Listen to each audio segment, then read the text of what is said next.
All right, folks, welcome to the Gritty Podcast. I'm here at my house. It's a beautiful, beautiful sunny day, and I'm here with my friend Logan Romney, creative hunter. And That's right. Thanks for being here, man. Dude, thanks for having me. Yeah. This is a sweet spot, dude. I love because this is where we're building our house, and then all of that over there is all farmland, so Yeah, I'll never have another house next to me. that's perfect. I mean, never is a strong word, but Yeah, supposedly the way the zoning works, I don't see a whole huge population center moving out here in the middle of nowhere where I'm at either. So I think I'm good. no. Yeah, this is a great spot. I want to be able to have a nice view from the house and just overlooks the entire valley here. It's cool. Yeah. We've waited quite a while. We bought the land and it hasn't been the best building conditions for the past few years, but it's good now that we have switched up who's running the country. Yeah, right. So it's good. So Logan, let's talk a little bit for folks who don't know you. We'll get into that here and kind of talk about that. We first met, I think, just through text, online, social. Yeah. Yeah, I got your number from a buddy, Luke Duesenbury. Yeah. And just reached out, just asking for some advice on the industry and building channels and stuff, because that's what I'm going for. And then kind of just got connected through that. So.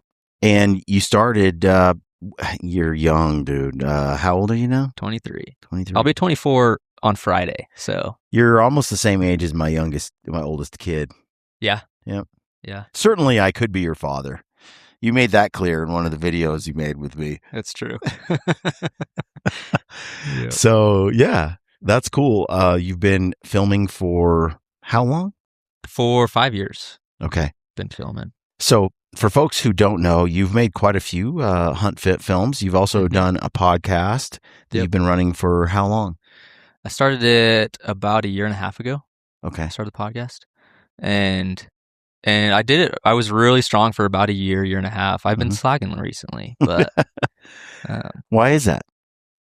Dude, life's busy. Yeah. And hunting season, honestly, is where it kind of like got slow for me. Yeah. How much do you like the podcast compared to the hunting filming side of things? I would rather film and go hunting and that stuff. Yeah. The podcast was fun, and I'm still doing it a little bit here and there.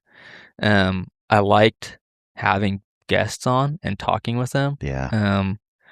I'm not in a great position to do a lot of in-person podcasts though, so it's all like over Zoom and phone calls, which is fine. But I learned a ton, and a lot of people say they learned a lot from the podcast, and just from having other people on and picking their brain about the creative side of the industry. And it's cool. There's still a ton of people that I want to have on the podcast and do it. It just got busy, but I'm in the same boat. There was a time when podcast was the primary focus of my work and what I love to do. And the opportunity you have to meet people, interview them. I have some that stand out in my mind that were just these sort of more like epic episodes. If you were to look over the past year, what were some of the maybe 2 or 3 of the experiences you had podcasting that were either they changed your life, or they were just super enjoyable, or you forged a connection or a friendship that you didn't have before, something like that? Yeah. Man, I'd have to look kind of through them. A lot of the episodes, I did a few with some guys that were kind of I looked up to a lot. Yeah. Stephen Drake, he's a big one. He was honestly the reason why I got into photography and filming hunts. Because I saw him do it, and I'm like, that's cool. That's what I want to do.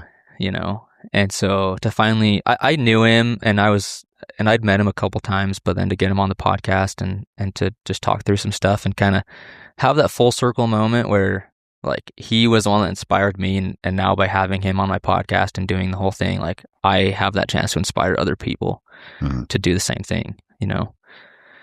That's cool. Like that's a cool thing. Yeah. How did that happen? Like, had you just reach out to him cold turkey, or was there some introduction? So he had this program called The Hunting Photographer, and I don't know how long ago he made it, but I found out about it just through his channel 5 years ago or so. Yeah. And so I took his course. So I bought his course. Him and Zach Boughton had the hunting photographer course together, and they went through everything from just camera gear, how to use cameras, how to shoot hunts, how to like edit photos, and it was all photography based. And at the end, they offered like, hey, like hit us up, let's meet up and like get to know each other, right? So it's kind of cool. So I drove up to Montana after I did that course with him, and met up with him and just went out to lunch and got to know him and Zach Boughton, and that's where we first met and kind of got to know each other. And then from there, the podcast sprang up. Did you learn a lot from that experience, like camera wise or business wise? Mostly business wise. Really? There was definitely some camera stuff, but like with camera stuff, I was already into it and like watching YouTube videos and learning it. Like with cameras, it's a lot easier to learn about them on your own, right? Whereas the business side is I feel like it's a little harder to really figure out because there's just so much more to it. Yeah. And so learning how to pitch brands and how to get clients and how to deliver and those business side of things was really the most value I got from that. Nice. Okay. And as you've kind of embarked on this sort of outdoor industry, photography, filming, your own making your own podcast, your own YouTube channel, you're also filming for other, big companies and individuals in the hunting space. You came and helped me film my goat hunt, especially that initial scouting trip that I did with Kendall. Yeah. That was really, I have some great photography and some excellent video footage that you captured that I was able to use really for the first episode of that goat series. And it's so nice because I was self-filming until you got there. Yeah. There's a shift in film that happens when there's an external person filming versus self-filming my entire hunt, For sure. And having someone just film Kendall and I side by side, I can add to that versus just either I'm in frame or he's in frame, or I'm long arming it with some sort of selfie style film. Yeah. So I was glad when you came up there and did that for me. It was a great networking opportunity too, getting to know each other, and then you meeting Kendall and other people that we both know. But that sort of thing, I have some people come to me now and then and say, hey, I'd like to do something with you. But they don't actually take the jump, or they're like, oh, I can't this week, I'm busy. I'll throw it out there, but you took the chance. Is that part of your process, Logan, or did I just get lucky? I don't know. I mean, I guess if I want to do something and I want to be better at it, like I'm just going to do it and go figure it out and go do it. If I want to get to know someone, like I'm going to reach out and get to know them and build a relationship with them. Like I see a lot of people, like you're saying, who want to film stuff and be in the hunting industry and be a creator in the industry, but they just like, I don't know, they just don't go out and do it as much as they should. Yeah. And they don't, like you're saying, they don't make that jump. So yeah, I guess it's just kind of how I am, is just like, I'm going to go do it if I want to do it and figure it out and just make it happen. In our case, like I just wanted to get to know you better. And if you needed help, I could be there and just kind of learn from you because of what you built. And yeah, like there was just that opportunity came up. And so I was able to, obviously I had the time to do it that time of year, but made it work. Yeah. You've been cranking at this for a while. The first conversation that we had, I was trying to figure out if you were, it's pretty blunt probably. I was trying to figure out, is this guy a guy who talks about it or a guy who does it? Yeah. Because lots of people want to do it, talk about doing it, the thing that caught my eye, honestly, was that you'd already laid down like a year's worth of podcasts very consistently. Yeah. When I saw that, I was like, wow, most people, they'll put out a podcast or they'll quit. And then even as they're doing it, if they're not getting enough views or they want bigger numbers. And again, they quit. They're not getting results fast enough. Yeah. So, I was kind of just testing you a little bit, like how serious is this Logan guy and how much does he really want this? And, it's not easy. This is really hard to do. And especially because there's a ton of people who would do it for free. Mm-hmm. It's just, we all love this outdoor stuff. Yeah. And going out, hunting, filming, capturing your story, sharing it, podcasting with experts or people that you want to learn from or be mentored by. It's great. It's great thing, a great road to go down. But most people quit. Yep. They don't get very far and they quit. They either find out it's going to take too much effort and they don't want to sacrifice or wait for that payoff, or they realize it's just not suited for them, or they just make more money somewhere else. Mm-hmm. And they don't want to mix their hobbies or their hunting with a career. Yep. Yeah, dude. I mean, I've been doing it for 5 years, but like really the last like this year and a little bit of last year was when I was like actually making enough money to sustain. Mm-hmm. Other than years prior, I was in school and I was working every summer. I was doing door-to-door sales to make money so I could sustain my life. And I'd make a little bit of money in the fall, like filming stuff and shooting content, but nowhere near enough to make a living off of this. And 5 years later now I can. Yeah. I'm not making a ton of money, but I'm making enough for us to live and save some money. So I could see how someone who didn't have that vision, like it would be tough. Mm-hmm. It'd be tough. I'm super blessed and lucky because of the circumstances that I have been given, but I've also worked pretty hard to get here. Yeah. Okay, folks, if you like the show and you want to support us and you're in the market for a brand new sleeping bag, check out the Peaks Solace 15. We spent a lot of years designing that sleeping bag in partnership with Peaks Equipment. The Peaks sleeping bag has so many innovative features. The old backpacker saying that 2 is 1 and 1 is none is never more true. And this sleeping bag is so versatile. It can be a quilt. It can be a jacket. It's got armholes. It's a 3-way zipper. It regulates temperature really well. It's got the hood. It's pretty remarkable. Go check it out. Use the code GRITTY and you'll save. And it helps us keep doing what we do. Now, let's get back to the show. Yeah, what's your advice to somebody out there who is, kind of thinking about this, doing this sort of thing that you're doing? Mm-hmm. Well, yeah. Well, what's your kind of number one advice to that person? I think probably the number one thing is that you got to do it, because you can go talk to as many people as you want and ask as many questions as you want, but if you don't go out and actually do it, and do it for free or for your buddies or on your own for some time and to learn it, then you're never going to progress in it.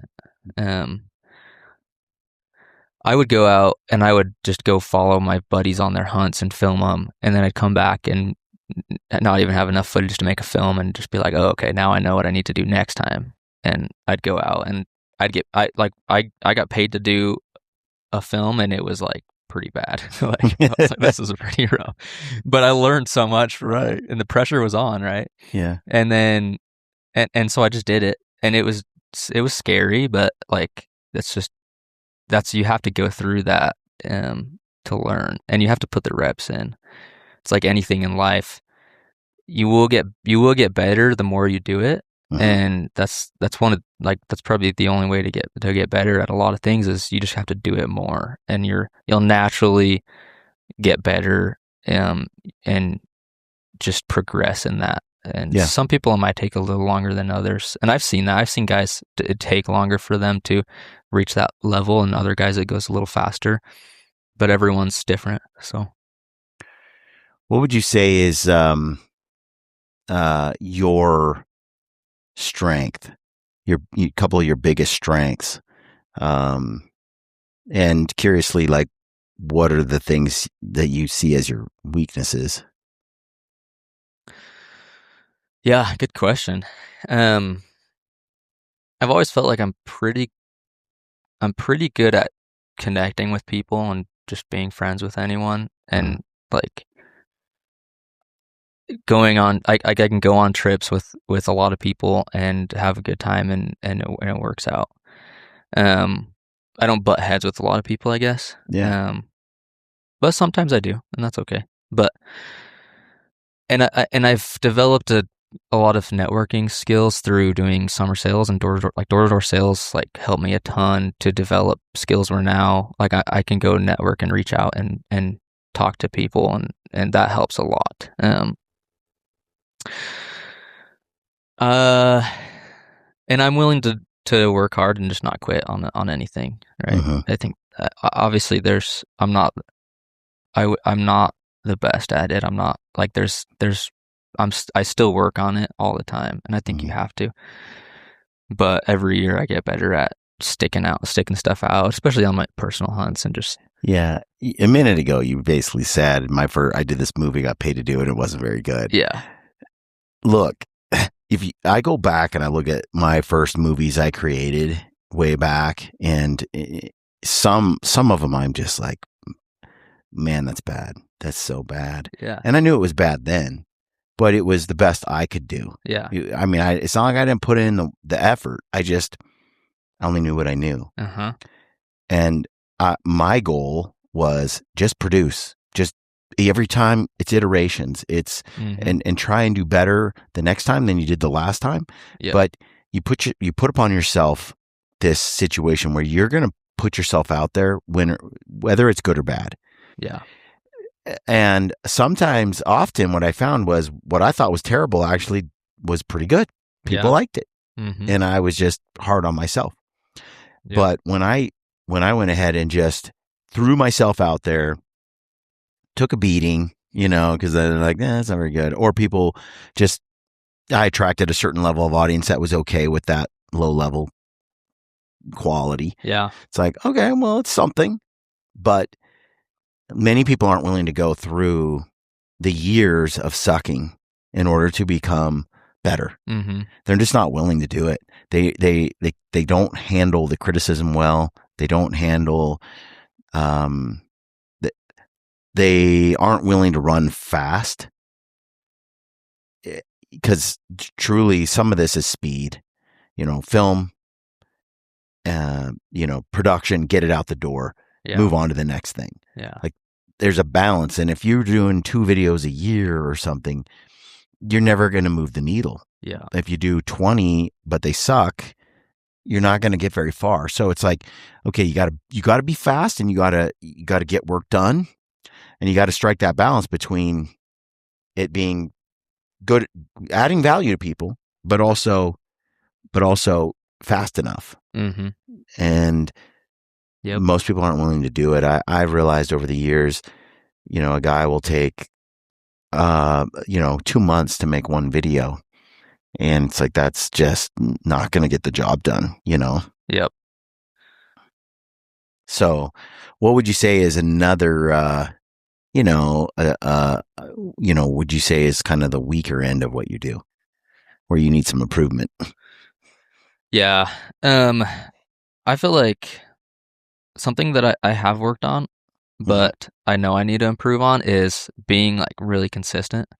Because, like, I'm big into, like, the social media side too, and so trying to be consistent, like posting all the time and growing that, is kind of tough. And, like, the podcast, the reason I did it for a year is I set that goal to do an episode every week so that I would work on that skill. And I did it, and I accomplished it, but I still feel like I still feel like I need to be better at it. And it's tough, and it's just something that I've worked on, but I don't think I'm, like, the worst at it. But I still put stuff out there. But, well, is the juice worth the squeeze? That's right. That's a good point.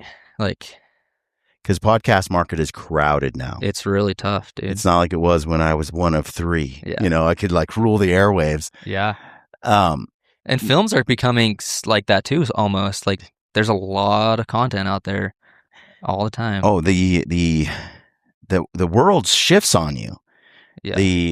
The market changes. And right now, yeah, there's tons of film out there. I would argue that a lot of it's not very good. Mm-hmm.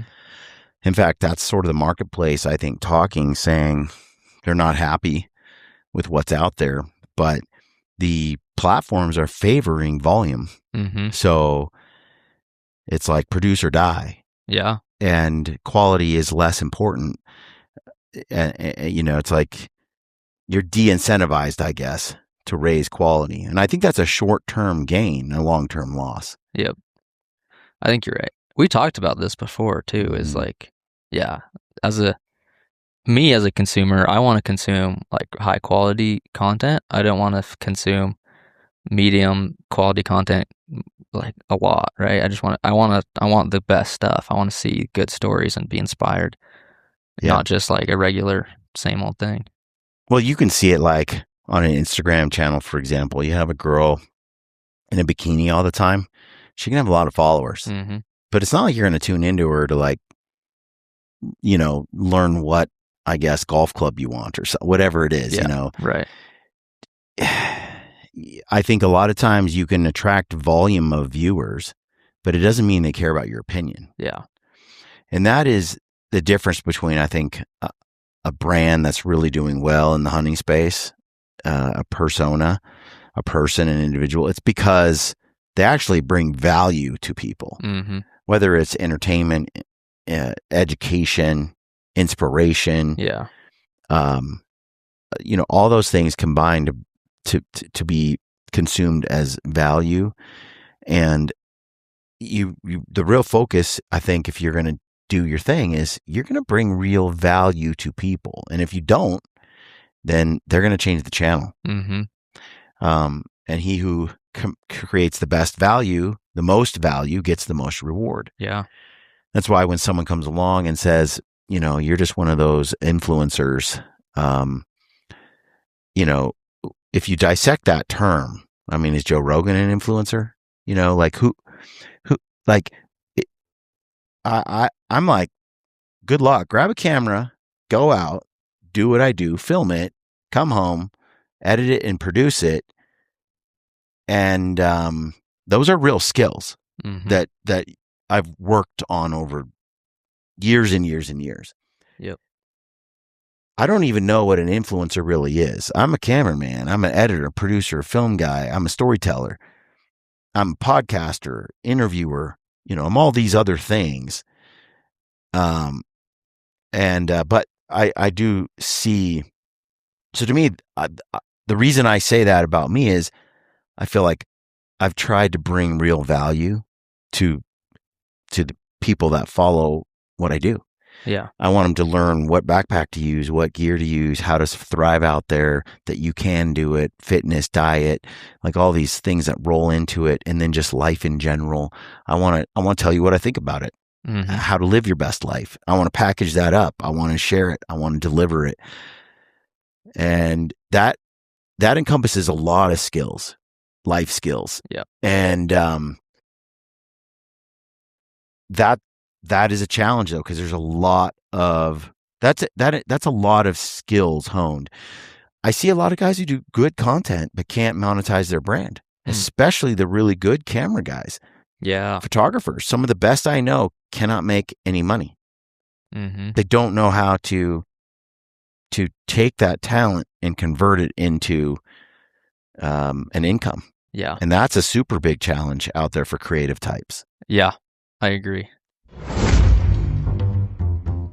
Hey folks, pardon the interruption, but I've got to tell you about this new Tricer RP bipod for your rifle. This thing is incredible. It's going to take the market by storm. You're going to want one. Everyone will. It's like no other bipod on the market. It's been designed to do everything in one bipod, which is generally not what we have available to us on the market today. Use the code GRITTY over at Tricer and you will save. Whether you're shooting from a prone or sitting position, this bipod adapts seamlessly to every field environment. You're going to get rock solid stability when it matters most.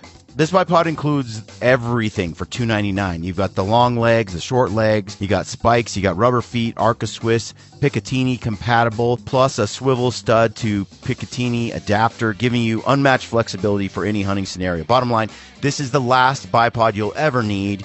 Use the code GRITTY over at Tricer.com. You'll get a discount and you'll get the last bipod you'll ever need. All right, let's get back to the show. I was going to bring that up is like, there's guys who might be super good cameramen, but they're not very good at networking and building. Mm-hmm. So the guys that are really getting the most work are like the mediocre guys at camera, but they're really good at networking and building relationships. Right. Yeah. Like I'm not the best camera guy out there. I know that, but I always am on trips and have work and stuff because I feel like I'm pretty good at getting that work. But like I said, I'm not the best by any means. Well, I think that's brilliant though. When you look at like Billy Malls and you see his content, modern day mountain man, Billy will say, and I love his channel, I watch all his stuff. It's nothing like mine in terms of quality, cinematic nature and editing. Yeah. It's nothing like that. He has some good writing and voiceover. It's a little more corny but it's authentic and real. Uh-huh. I feel like that, but it's just rawness. Yeah. But put together in a cohesive story, filmed within his capabilities, and he's out there doing one-of-one activities, that are being captured. And then the dude himself is inspirational because he's a man of God, because he espouses all the virtues that and embodies all those virtues that I want to embody as well. I like the courage, the adventure, the masculinity, like the whole package, right? Mm-hmm. But he does it with a totally different end package in terms of cinema. There's not like a whole bunch of like what I do, more cinematic, slow motion, DSLR like types, bokeh, and even music or a higher level of edit. But our audiences overlap a lot. Mm-hmm. I mean, I see it all the time. I only watch you and Billy. Yeah. Like you're the only two channels I watch nowadays and stuff. And yet we are vastly different in terms of the technical delivery of what we produce. But yet people see a correlation there so when I think about that pattern, I'm like, well, Billy's doing something hard, physically, mentally, even maybe spiritually, like being out there that many days, being in nature. He's climbing a mountain. He's doing it in some dangerous situations. It's adventure. Mm-hmm. I like adventure. We're both tapped into that. We're both very religious, I think, and we try to embody, Christ-like attributes and live a certain way. We both love animals and nature and appreciate it and can talk about it. We're both fairly articulate in what we believe, and we put it out there. And lessons that we learn from our hunts, we are able to explain and put into the story. And yet, our finished package looks really different. But those things that matter to people, obviously they matter because Billy gets millions of views on his stuff all the time, more than me. And he's super connected with people. So it's not fit and finish necessarily as far as like quality. Right. Being the cameraman that's like got all the sick shots. Billy's proven that's not needed. Yeah. That's not the tool he's trying to create for for the value he adds. So there's more than one way to skin a cat. It all goes back though to value provided. Mm-hmm. Billy's doing it just in a different way, but he's bringing tremendous value to people, as evidenced by the numbers. Yeah, the engagement. So for me, I'm just drawn to the more arty and cinematic side of video production. And I see the stories told in a little bit of a different way. But I've long recognized that there's many, many ways to deliver value. And the more you can lean into your skill set, the more powerful your brand and your delivery will be to the public, the more you'll connect. Yeah. Makes a lot of sense. I mean, that's consumers want stories. Like, they want to see, like, that's, I've really focused on that recently in my stuff, is not just making a hunt film. It's like making a story that people want to watch and want to see, because everyone can make a hunt film. But if you can incorporate something like that in a story, it just makes it a lot better. And people have commented on my recent stuff about that, just how they enjoy that side of it more, because it's different than what I've done in the past. Trying to tell a story more on voiceovers and just the entire film, telling that story in a way that hits with people, connects with people. And you do a good job at that. Thank you. Yeah, I think that's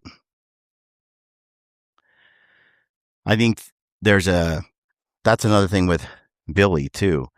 Yeah. Is he has really good storytelling. And I think storytelling is way more important than cinematic, sick edits, and like, okay, but it's so forgettable. There's a ton of that out there. Yeah. You can look at tons of ads and stuff that pop up oh, that was cool. That was a cool edit. That was really cool footage. Yet the story is where the power is. And that's where I think most of the hunting space is missing that. Yeah. Look, it takes time. It's harder to do that.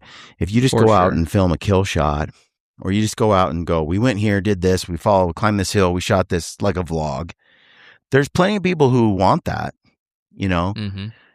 The story it's less the art of storytelling, and more like just vlogging what happened. Yeah. But I think that is now the bulk of the internet, is vlogging what happened. And to me, it's just not that compelling. It's not that exciting. Yeah. To watch. Yeah, I agree. I don't watch a lot of that stuff because it's just, I don't connect with it. It's the same thing as everything. It's just a hunt story. Yeah. It's an interesting, I think about it all the time. I think about what's out there, and when I see something that connected with me, I then go through an analysis, like, what did they do in this that made me connect? Yeah. What part of the film was I like completely immersed and grinning ear to ear and really happy I saw it? What about the film makes me want to go out and be in better shape or try an adventure I never thought of before? I just sort of do that, and pick it apart naturally.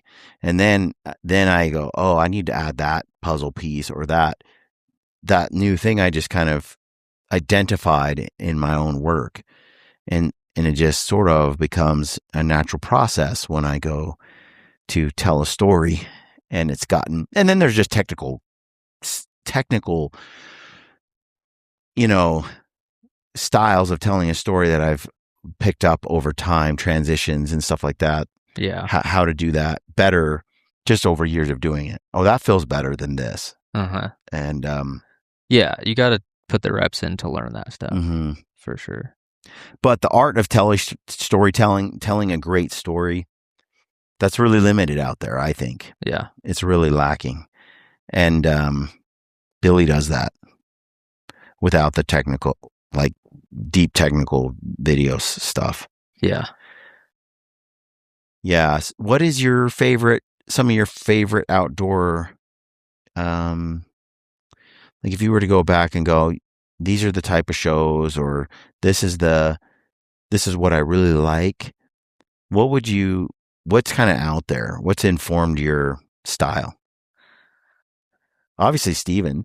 Stephen Drake, and he's like on the super like photography level. Stephen. When I was growing up, my favorite show we had the DVDs was Solo Hunter. So like Remy Warren and that crew. Yep. Like that was the coolest thing to me. Like I would watch those on repeat. Like, and me too, dude. They were like, me too. I loved it. And I mean, as a kid, that's all I already had. I had a couple like other DVDs and stuff, but I didn't have access to everything like we do today. And so that was where I was really inspired to do that. And I do a lot of solo filming as well. Yeah. For different reasons, but like I get a lot of inspiration from those guys. When I was younger, when I get a lot of inspiration from documentaries. Like one that's my favorite that I've probably watched like 100 times is Free Solo. Mm-hmm. You've seen that with Alex Honnold. Like the way that it's put together, like that documentary, not only like I wanted to be a climber at one point in my life, like for like a year, because I was like, this is so cool. But and then I started like doing films, and that was like a big part of how I wanted to base my films off of something like that, because it was such an inspiring piece to me. And a lot of the climbing and mountaineering stuff is pretty cool, because they really know how to tell the stories of the people and then what they accomplish and what they do. And I like some of those things. Well, and that activity lends itself to epicness too. Yes. Just the cliffs and just the scenery and the places you go. Yeah. It's somewhat like certain hunts, in the world. They're just epic. Yep. Yeah, that's same way for me. I've been toying with a film school for 3 or 4 years now, putting one on. Yeah. And so, I worked a little bit with Mark Livesey, because he does the e-scouting courses through Treeline Academy. Mm-hmm. So I put together some, 2-3 day seminar style, presentations and stuff in preparation for doing like a weekend film school, and then maybe digitizing it down the road. That'd be cool. And as I played around with that, it forced me to like think about storytelling and filmmaking style and how to teach it to someone else who's not doing it. And that's where it clicked for me that what a hunt is, it's not like, because I've been on hunts with guys that have created content for other things, especially commercials. Mm-hmm. And it's really different to do a hunt, because a hunt is a documentary style film. Yeah, for sure. That's all it is. It's a documentary. Mm-hmm. And that style of filmmaking is very different than what many guys learn to do when they do take a film school or they go and learn. Yeah. They're talking about scripts and movies, and they're shooting shots for the car commercial going down the road or an advertisement. And that is a very, very different environment than a documentary style film, where you don't know what you're going to get. You're going out to document it. Yep. You don't know what the story is till you're done shooting, almost, right? Oh, yeah. And on a hunt, you don't know what the story is until the hunt's over. Yeah. And then how you tell that story could be done many different ways. And, you could do some sort of Pulp Fiction style, like really rearrange the timeline, or you could just do super linear. Mm-hmm. You could have two parties kind of simultaneously having a hunt happen at the same time, and you're flipping back and forth. There's a lot of ways to tell that documentary story, but the puzzle pieces you have to work with to tell that story, that's sort of the foundation. You go out and you capture the hunt, and then you have this whole pile of pieces that are the elements of telling your story. But then you as the creator, producer, you've got to figure out, okay, how do I tell this story in a way that is valuable, entertaining, exciting, inspirational, like all that kind of stuff.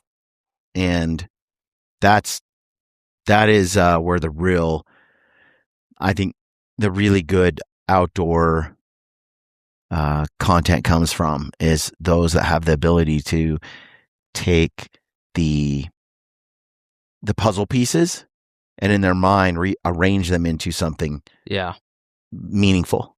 And that's hard. It's hard because a lot of guys look at that and they go, I can't make a movie out of this. That's impossible.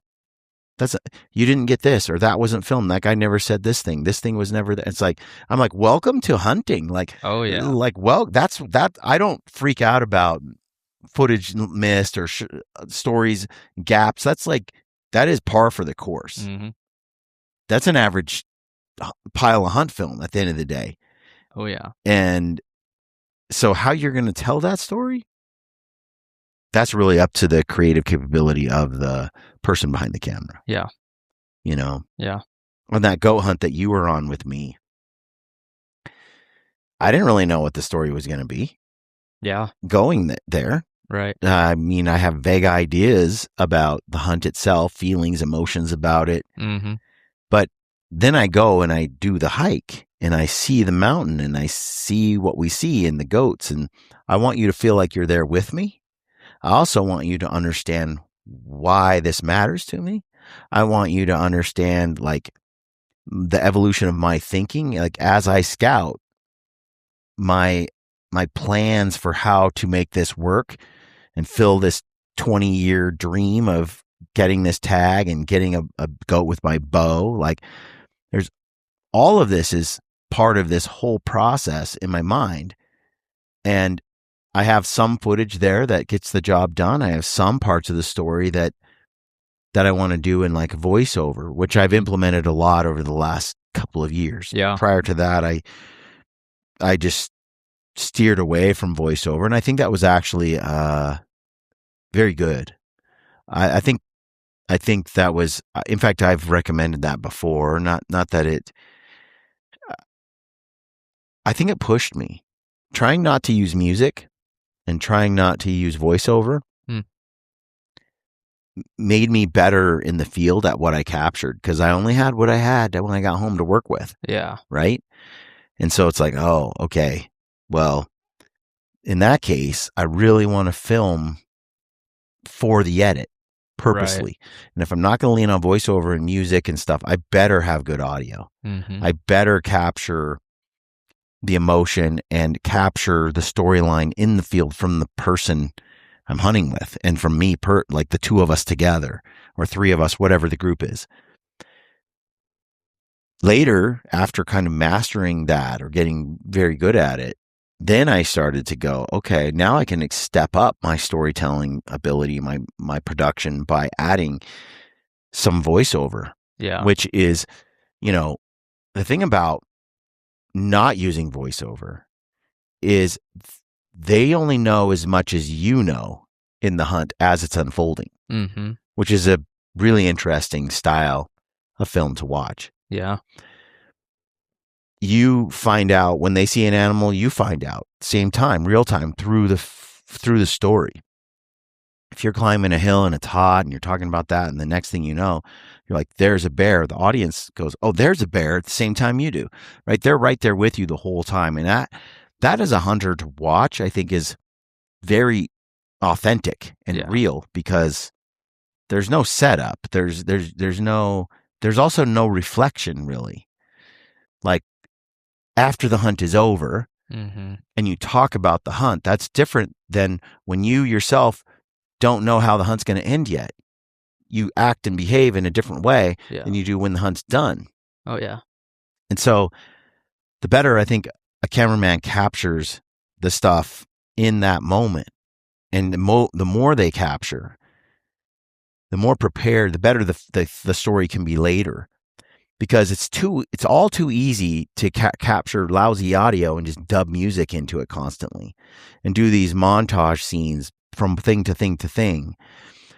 And and there's actually not a lot of storytelling. There's visuals and there's music, and it's cool. But to lean on that is a mistake. It's like we've seen it 100 times. And it's really easy to do that, to go down that road as an editor and then just lean on voiceover. Well, we caught here, we saw this, and I wanted to fill this tag. It's been 20 years, and I'm going to go over here. And the next thing you know, we saw this thing, and the voiceover just tells it, and you just edit highlight clips to it. Yeah. Dude, it's so cliche. It's been done so much. So I kind of grew up on, I grew up a lot on Primos. Yeah. And all the elk calling, especially the elk stuff, every year. And they just plopped you into the kill shot, the setup and the kill shot, 20 of them, And there's like a brief thing. Will Primos goes, hey, this is day 3, and the guys have set up here, and here we go. The bull's a bugling. And then it's like the next thing you know, you got the guy calling from behind. You might have him say, so-and-so is 200 yards behind him on the hill, and they're set up right here. And then the next thing you know, the bull comes walking up and comes right to 8 yards, and the guy shoots it, and it's epic. But so much of that whole series was just, you felt like you were right there because you were. The cameraman was right there, and he just captured the whole thing. And they didn't do a lot to the edit. They didn't slow motion it. They didn't do all this until after the recap, when they said, did you see that? And then they would play the scenes later. And I saw that, and I liked the feel. So I copied a little bit of that. Mm-hmm. Donnie Vincent, Rivers Divide. I saw a whole nother level of storytelling and music incorporated into that to evoke emotion and really aid in the feeling of when you had failure, the feeling of, oh, I didn't rise to the occasion. Like all these things played a role for me into kind of landing where I'm at. But I really think, the progression that I had was by limiting tools I used in storytelling to force me to master some of these other ways of doing it. And it seems to have worked and has brought me to this new place. And the documentary though thing is part of my class where I'm like, okay, this is how it goes. This is normal now. Now find a way with this crappy footage and these limited moments and stuff to make this worth watching. Tell your story. And that's where most channels aren't doing that. Mm-hmm. Yeah. So like you said, the climbing stuff and these other films outside the hunt industry, that's where I've gained a lot of my inspiration as well.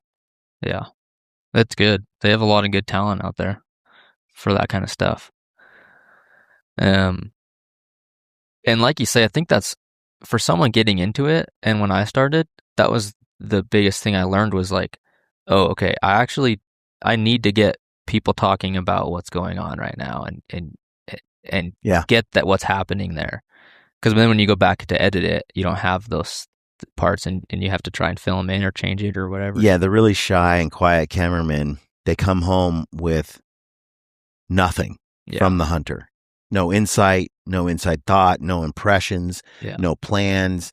You come home and you're like, I've hired cameramen before. This is early on. And I'm like, okay, cool. They're just going to get everything. Then I got home and I'm like, I cannot make a movie out of this. And that's when I started bringing my own camera. Yeah. And I just film a lot of what I want to capture. Mm-hmm. And then I'm going to add whatever they do to it because it's instinctual, some of it for me, what to capture. Sure. And you can give some people instructions, but I trained Brad to be super assertive on getting updates throughout the hunt. Because that was one of those issues with Brad. Like when I filmed, one of his first project was filming Jeremiah Plyer on his sheep hunt. And I didn't make it down there yet. I was going to be there after day 5. He was just filming the first 5 days of the hunt. It was archery sheep. I didn't think he'd tag out, but he did. So he tagged out before I ever got there. But Brad was sort of pinch hitting in between before I got there. But Brad didn't really capture much from Jay. Like very, very, it's just a lot of scenery and unexplained events. So I was like, whoa, this is going to need some voiceover. Yeah. You know? And that one was a tough one to tell without voiceover. So it pushed me into that space because I really wanted Jay's story told. Yeah. Special trip. But so much better if you capture so much more in the field. It's always better. Yeah. It's better to have it and not use it than not have it. Yeah. What else? What other footage or what other stories kind of get your attention? Inspire you? Yeah. You mentioned Donnie Vincent. His are good. I haven't seen all of his stuff, but just the cinematography on those is cool. I do really like good quality cinema in films. I personally, I think I just like that. And so anything that's shot really good, Sitka does a lot of really good quality stuff. They always have most of the time they have pretty high quality films, and they tell some stories too about people, and I like that.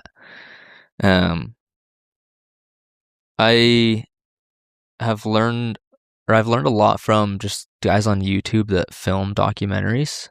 I forget some of their names, but like the Art of Documentary is a channel. Oh, really? And he has a whole course on like filming documentaries, and so that's like what he does for a living.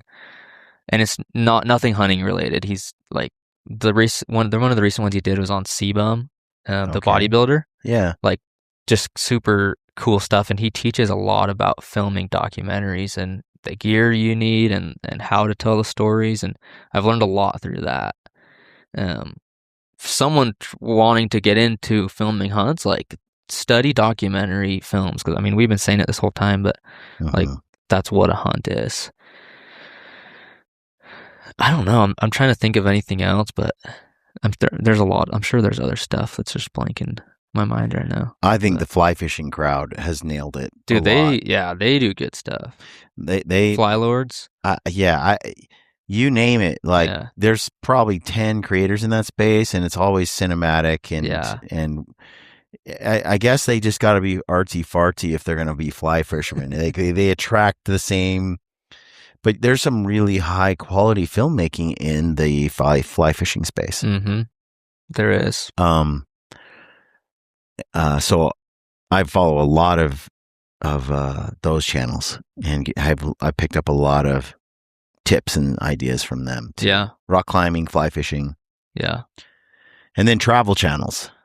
Okay. There's a lot of adventure, travel around the world kind of stuff. Like I look at some of Pedro's film. Yeah, and Pedro's awesome. Yeah, a lot of Pedro's film to me is it's hunting, but it's also adventure and travel.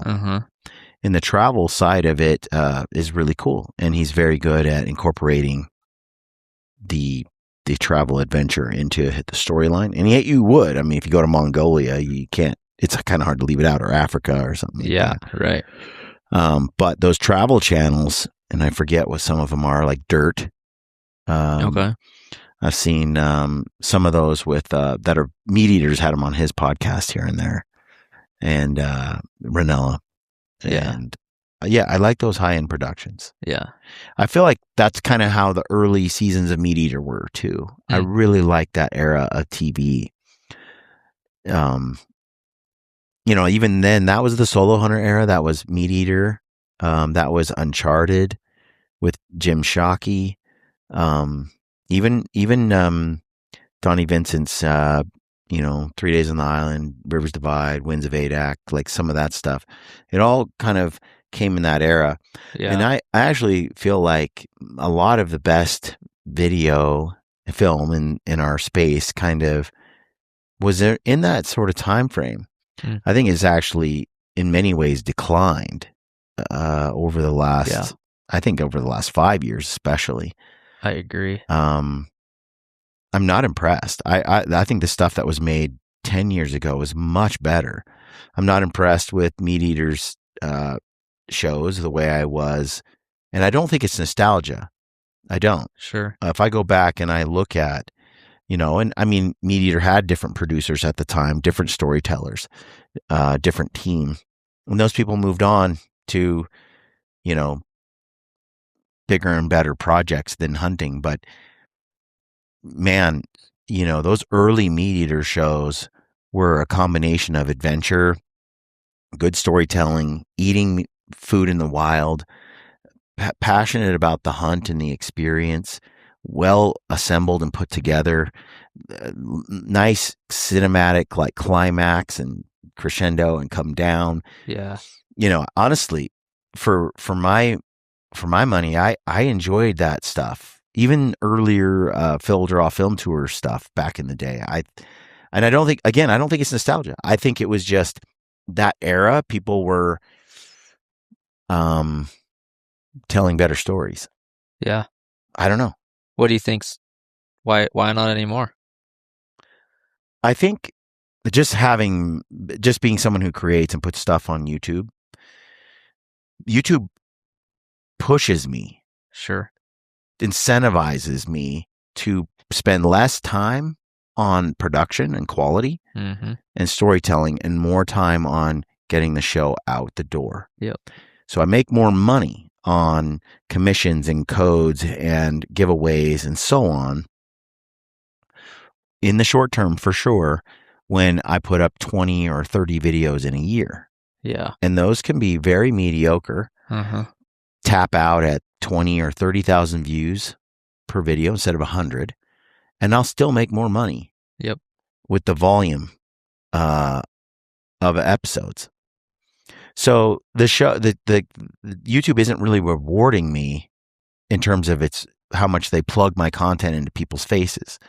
They favor recency bias heavily. Yeah. So your stuff gets a lot of attention initially, and then within so many days, YouTube will put your new content in front of people. New content. The homepage used to be 10 to 20 when you land on it and scroll through it, videos of your favorite shows. The homepage now, I think last I checked, it's 3 shows on the top bar and 16 shorts on the bottom. Yeah. So they're heavily rewarding or favoring the promotion of shorts content and not the promotion of long form. Yeah. Which I think is a mistake, because I don't think people go to YouTube for shorts. I mean, which are you? Are you TikTok or are you YouTube? TikTok can never be YouTube. And I think vice versa. But I think what we don't know in society, what we don't notice, is how the platforms that we consume content on drive behaviors. They drive the behavior of the creator, and they drive ultimately the actual content that's put out. So I have to be willing to say, you know what, I'm going to get far fewer views per year, and therefore fewer, just commission clicks or whatever, people supporting my show. Yeah. By putting out far fewer shows. And instead of me putting something out that takes me 5 days to produce once a week, I put something out that takes me 3 weeks to produce. Yeah. Well, creators have to ask themselves, is it worth 3 weeks of production time to produce this when I could get probably the same results out of 5 days? Yep. Like, what every hour I spend making the video above a certain level of quality, I'm making the same amount of money as I did if I just put out junk. Yeah. Like income wise. Yeah. And I think that's true initially in a 1 year, 2 year, even 3 year window, perhaps. But when you stack up your body of work over 5 years, 10 years, 20 years, it's the person who adds value that becomes ingrained in the psyche of the public. It's the person who really inspires and makes a difference in people's lives who stands out and is more appreciated and valued than the volume seekers, the volume output crowd. But you have to be very long-term focused. Like, I've always been wired to delay gratification. If I'm successful next year or I'm successful this year, I'm always looking like, I kind of look at things like, what will it look like at the end of this 12-month window if I execute on these plans? What will it look like 3 years from now when I repeat this 2 more years? Mm-hmm. Now, where do I end up? Both in the legacy I just laid down for a 2 or 3 year window, but also in terms of my skill set improving because I put in those hours. Yeah. Now I'm at a position, I feel, where what used to take me a month to do a project, I can do in 7 days. Yeah. That's powerful because I don't know hardly anybody else who can do what I can do in the hunting space in such a short window. Yeah. I earned that from the grind and the patience and the willingness to let go of the short-term gains that I wanted right now. And, you know, I've talked to you about this. I structured my wealth building, you know, goals in a much more long-term way. Rather than seeking, you know, commission income or sponsorship deals, I would rather start my own companies and do my best to build them. Yeah. Again, that's like a 10-year goal, not one now. And so because I'm focused on that goal, I produce content differently, you know, than if I wanted money now and I needed to build up wealth for the future, invest in 401ks and whatnot. I need a certain level of cash flow, month to month, year to year. But if I'm using my platform to build multiple companies that I love and that I believe in, and I'm invested there, then my income comes much later down the road when those companies become substantial. And that mindset makes me think of things on a 3 to 5 year horizon instead of this month and 6 months from now. And how much should I make this quarter? So I think incentives are massive, and incentives and structure of how you monetize your work drives behavior, drives output, it drives the end product that you end up with. Yeah. So I think, unfortunately, a lot of film guys let's split it up. A lot of really good film guys work for other companies in the industry. Yeah. They don't actually the best film guys, many of them are working for like a Tricer. Yep. They're working for like a Sitka or something. They're not out there doing their own channel. You know, you look at Donnie Vincent, he has Sick Manta. I think he just did that video for Primos the other day. They go around Rockhouse Motion. They do killer videos for people. Does Donnie have his own channel? Yeah, but he doesn't put out very much. Right. I think the best guys are kind of doing work for everybody else when it comes to filmmaking. Yeah. The guys that are making the most content on YouTube, they're not necessarily the best camera guys. That's a different kind of skill set. And those guys are looking at being a YouTuber, and they're looking at how to monetize vlogging and just throwing a hunt up. And this is what we did last week. And we're going to sell these game bags now. And this is our branded t-shirt. And you know, they're really pushing that kind of monetization and its vlog stuff. You don't have very many, I think, really great cinematic camera guys telling great stories that are also kind of doing their own YouTube channel. Yeah. I don't want to offend anybody. I'm not that in the know because I don't consume that much anymore. Sure. but that's kind of how I have seen it unfold. Yeah. So being really good with a camera and being the guy who runs the YouTube channel in the hunting space, I haven't really seen that. Yeah. Would you I see what I'm saying? In the hunting space, yes. Yes, sure. in hunting. Because there's other spaces where there's good YouTubers who do really good, solid work. But yeah, definitely in the hunting space. Because a lot of the guys I know that are really good camera guys, they're all working for other people. They're not putting their own work out there. The best. Yeah. And because it's safe, it's income. When the YouTube game it's not the same. Yeah.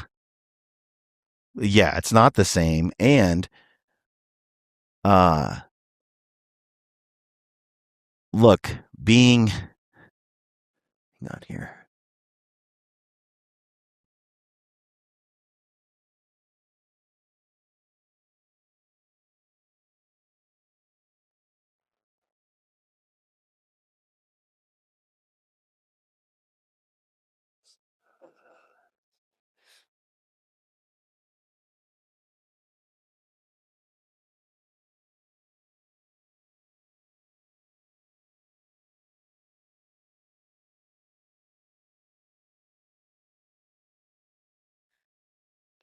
Like I said earlier, Tim Ferriss has a great podcast. Years ago, I saw it. I watched it, listened to it. It was about creatives, cameramen, photographers, artists, musicians. Some of the most creative people are horrible at monetizing their talent. Yeah. Terrible. They try to start their own business, but whatever makes them highly creative is the thing that kills their ability to make a buck. Yeah. And that I think is largely true. And so even though being entrepreneur is a highly creative personality, typically. Sure. It has to be coupled with enough like conscientiousness, enough like independence and ability to assert yourself and stuff like that to turn it into dollar bills and make a living. Yeah. And a lot of times highly creative people, they just do it for free. Like they just want to, it's not about the money for them. It's about the process and the story and all of that. And so they're terrible businessmen. They're terrible about, knowing their worth and their value. They're like, you're going to pay me 10 grand to do this? I do it for 3 because I want to do it anyway. Yeah. Like they're terrible. And that is that. So some of the most talented people I know with a camera, for example, or even like art, painting and so on, they're terrible sometimes about turning that into an income. And they often get taken advantage of. And so I think they gravitate toward taking their talents certainly employable, right? So they end up getting brought in because they just don't know how to run a business. They don't know how to sell their talent or monetize it. So they end up going to companies and just working for them. Yeah. And it's they can do what they love and they know what they're going to get paid. Yeah. And they get paid well. They get paid well because their skills are highly valuable. Yes. Highly sought after. And so that's kind of what I see. And that's where I feel like I am very different from many of my contemporaries, my peers, that I consider really good filmmakers. I'm fairly good at the business side of what I do. I suck. I mean, I'm not like the amount of people have come to me in the business space or in the hunting space that are like, that's what you make? You could make so much more. Like there's plenty of those guys. Yeah. But I'm not benchmarking myself against these guys that are better at making money than me. I'm benchmarking myself against my fellow creatives and I stomp them. Yeah. I do way better than most of my creative type friends. So often those that are doing really well in this, in creating content, outdoor content, it's a combination of their creativity, their talent, their skill, and their ability to monetize what they do. Yeah. And unfortunately, some of the best among us just don't know how to turn their talent into income. Right. And I leave a ton of money behind, tons. Yeah. Compared to many of the people I know. There's a lot of guys I know that are really good at monetizing their brand. Yeah. That have a quarter of the audience that I do. Yeah. And are, not really as respected or looked up to, and they make way more money. Yeah. So it's a combination of factors that get you where you want to be in this space, any space really. This doesn't just apply to hunting, For sure. Any creative endeavor. So yeah, I don't know. I think that's one of the reasons. I think though that the way the algorithms and the platforms reward creators, it's driving down the quality of the content. And you can see that in almost every walk of life. Yeah. I mean, I can go to Prime or I can go to Netflix or, I don't know, MGM, Disney, whatever platform, pick it. And there is just useless show after useless show that's not meaningful or that interesting. Yep. And it's like, man, a lot of money being spent and a lot of stories being made. And yet with all of that out there, there's not that much that's very, very good. Yeah. So when you do find something you're good, you're like, whoa, where'd that come from? Yeah. I've never seen so many options, but so many options that suck. Yeah. Dude, I go to YouTube and I scroll through stuff and because there's just nothing that it piques my interest. Yeah. I don't watch a ton of content as much as I used to anyways. And maybe that's just where I'm at in life, but I still it's not as interesting to me, the stuff I'm finding.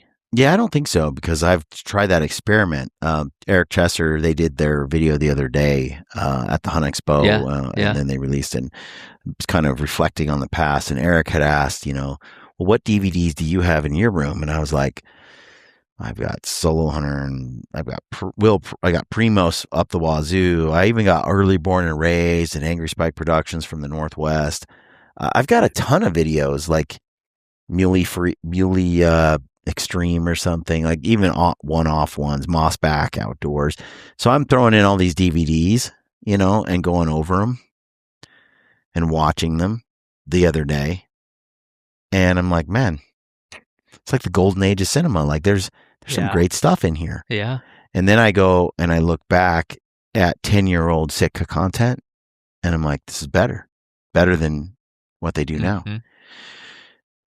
And I don't know, man. Even if you go back to Marvel, like sure. Old Marvel, new not Marvel. It's like, where'd it go? Like what happened? Yeah. That's probably more your generation, but it's the same across the board. It's not just in hunting. It's kind of across the board. Yeah, that's a good point. I wonder if that pendulum will swing back at some point. I think it will. I think it is. Yeah. Yeah, I think it is. I think, YouTube changed its algorithm a lot over the last even year. Yeah. And it'll be interesting to see if they change back or how they shift. You have to adapt all the time. For me, I'm kind of going to do the same no matter what, though. Right.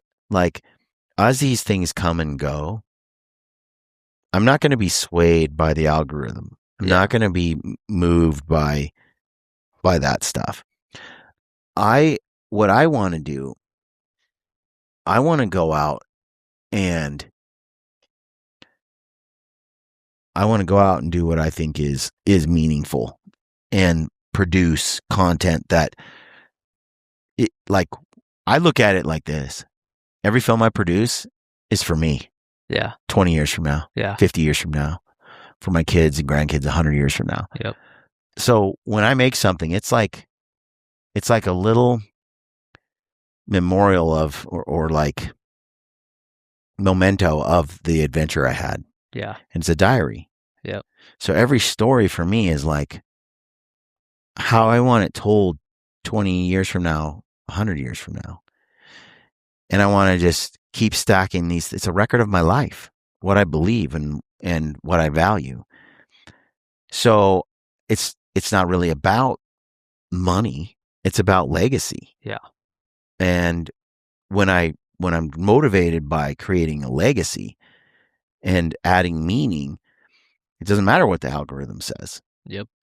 I'm not there to try to maximize my revenue stream in 2026. Yeah. That's a bonus for the real goal, which is to go out, have an adventure, live life to its fullest, appreciate friends, see new things, and inspire others. Like that's all in this package of what I want to accomplish. Whatever money I make is a byproduct of the goal. Yep. And you have to make money in order to stay in the game and keep going. So there's a balance you have to reach. Yeah. But if you are really good at what you do and your goals are right, your purpose is right, you almost don't have to chase the dollars. They just spring up. Mm-hmm.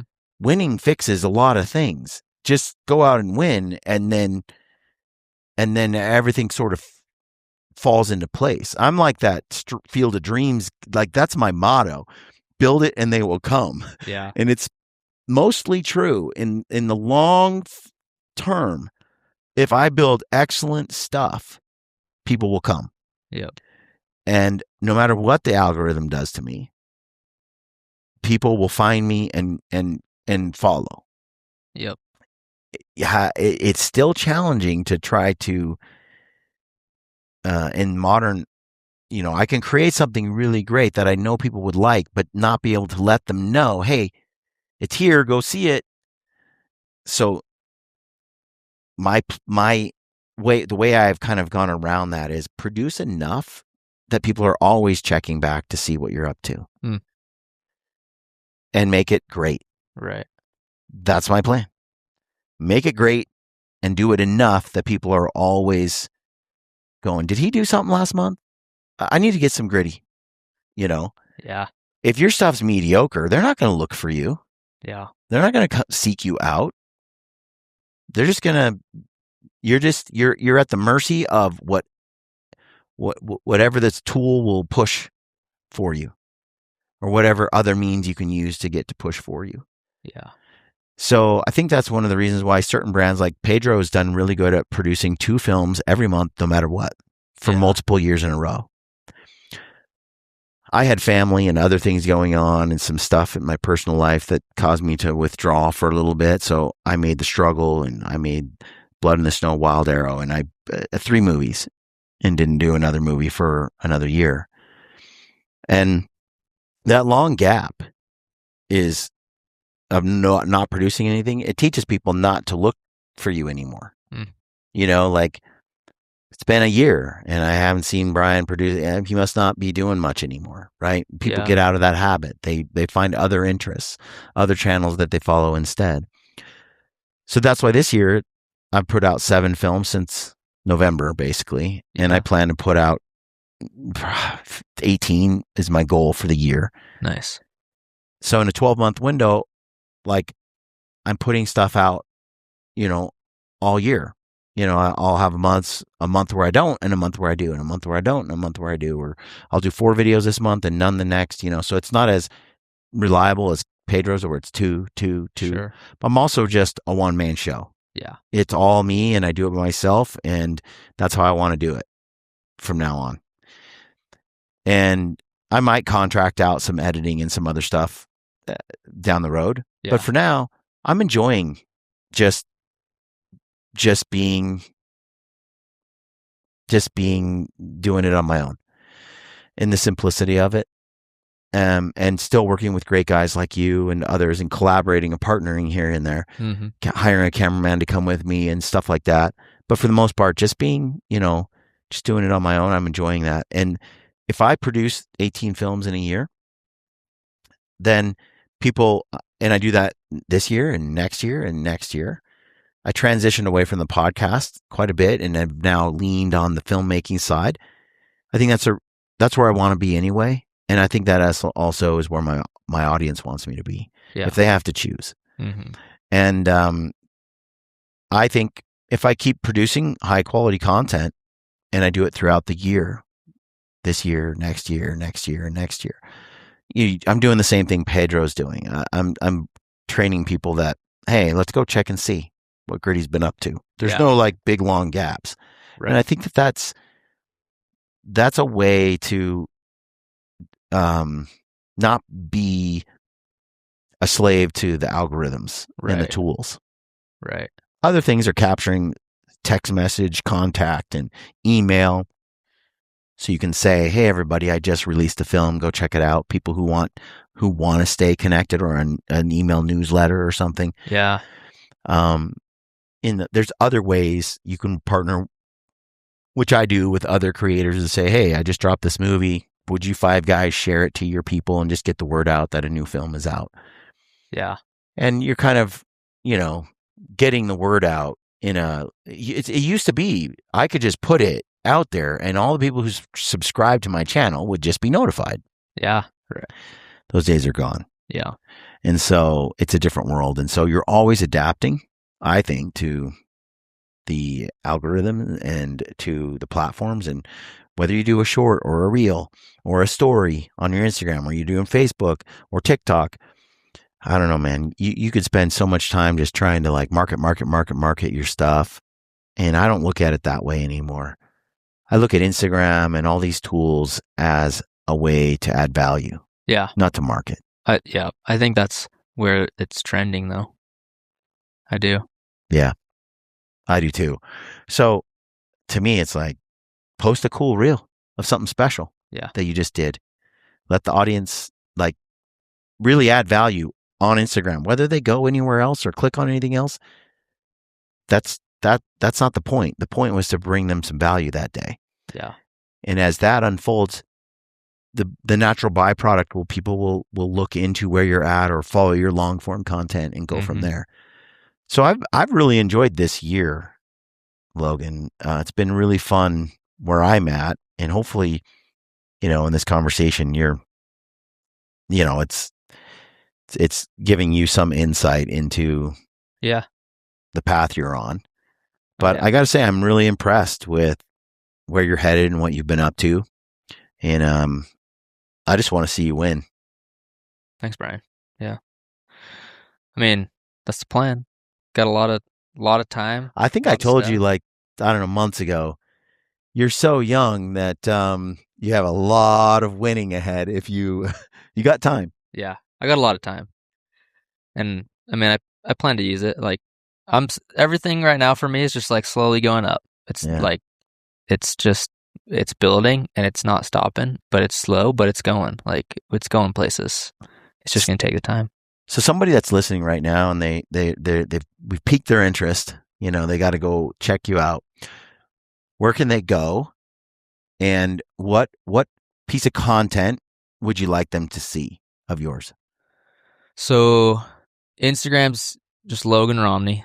And then on YouTube, which is where I post all my films, it's Logan Romney, or you can look up The Creative Hunter. They're on the same channel.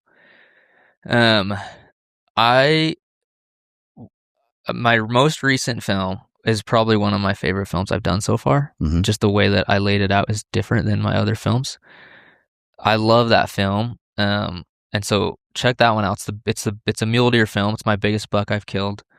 And then there's a film, I think it's 2 years ago. It's an archery mule deer film. I don't remember what it's called, but I have a couple archery mule deer films. It's actually a film where I didn't even kill a buck. But the way that I made that one too is like good stuff. One of my favorites. And it performed really well too. But just like I was saying with like, I got a lot of inspiration from the climbing documentary world. I tried to implement that in that film. That was like the first time I did that. Yeah. And it was cool. So check that one out for sure. And there's some big bucks in there too. So you'll still see some cool stuff. But yeah, dude, that's what I'd say. Sweet. Yeah, they can just go to your YouTube channel. Yep. Click on the videos, and they can just filter on popular. Yeah.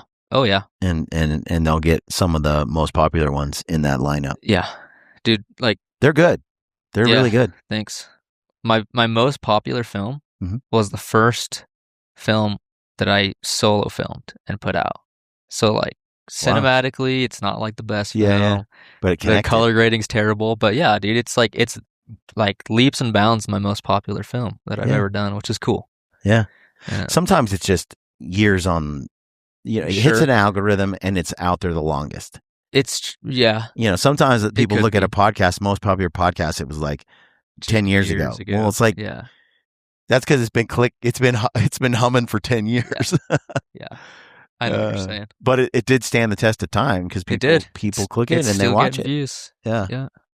So, well, since we're going to be hunting wolves in about a week, together up in Canada, we'll do some more podcasting up there. Curious to get your take once you've seen some wolves trot out onto a big open snow patch like this. It's going to be cool, dude. It'll be cool, dude. I'm excited for it. It's a different feeling. It really is. Yeah. But you could freeze your ass off, so you're going to need you need a peak 0 degree sleeping bag. I really do. I know. I'll see what I can do. Okay. Because I'm going to need it up there, dude. I was thinking about that. I don't know what I'll do. Yeah. That's money. All right, folks. Thank you for tuning in. Check out Logan Romney and follow him over there. Get on his Instagram and Creative Hunter. Thank you, dude. Appreciate you, brother. Thanks, Brian. All right, folks. We'll catch you on the next one. Stay gritty.